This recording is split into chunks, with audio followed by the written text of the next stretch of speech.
Hello, my name is Atlas. I am here with a real story. Millfield, a quiet countryside village in the UK, was known for its green fields and stone cottages. But at the far end of the lane stood Millfield Manor, an abandoned Victorian house that no one dared to enter. Locals whispered about strange lights in its windows, even though the place had been empty for nearly 50 years. Ellie, a young journalist from London, had recently moved into the village. For her next article, she wanted to explore Britain's forgotten houses. Millfield Manor, with its history of mystery, felt like the perfect place to begin. On a misty evening, she arrived at the manor.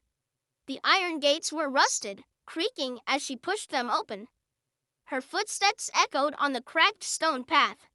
The house loomed tall, its windows like hollow eyes staring back at her. Inside, the air was cold and damp. Broken furniture lay scattered, and cobwebs hung like curtains. Ellie turned on her torchlight, the beam slicing through the darkness. At first, it was silent, but then she heard it, a faint whisper. "Leave." She froze. The sound was soft, like the wind, but too clear to ignore. Heart pounding, she followed the corridor. Portraits of long-dead owners stared at her with fading eyes. One painting, of a stern-looking man, made her feel especially uneasy. His eyes seemed to follow her every step. On the second floor, she entered what must have been the master bedroom. The mirror above the fireplace was cracked, but she swore she saw movement behind her. Turning quickly, she found the room empty. Then the whisper returned. Louder this time, the temperature dropped. Her torch flickered. From the corner of the room, a shadow began to stretch across the wall, tall and thin, darker than the night itself. It moved without shape, bending unnaturally until it reached the broken mirror. In the reflection, she saw a figure, a man in an old-fashioned suit, the same one from the portrait downstairs. His face was pale, eyes hollow, lips twisted into a grim smile.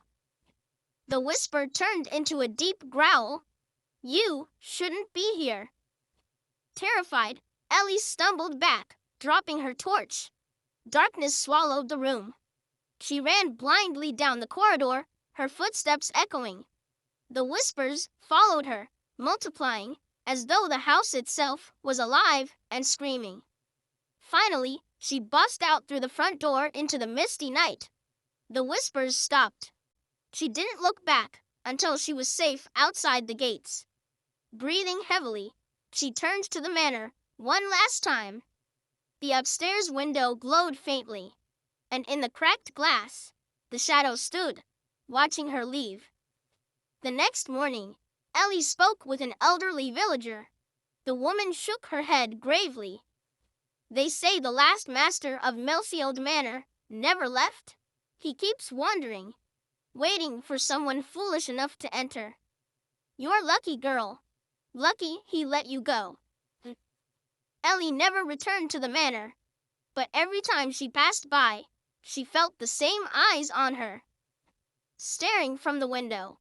And deep down, she knew, Millfield Manor wasn't empty. It never had been.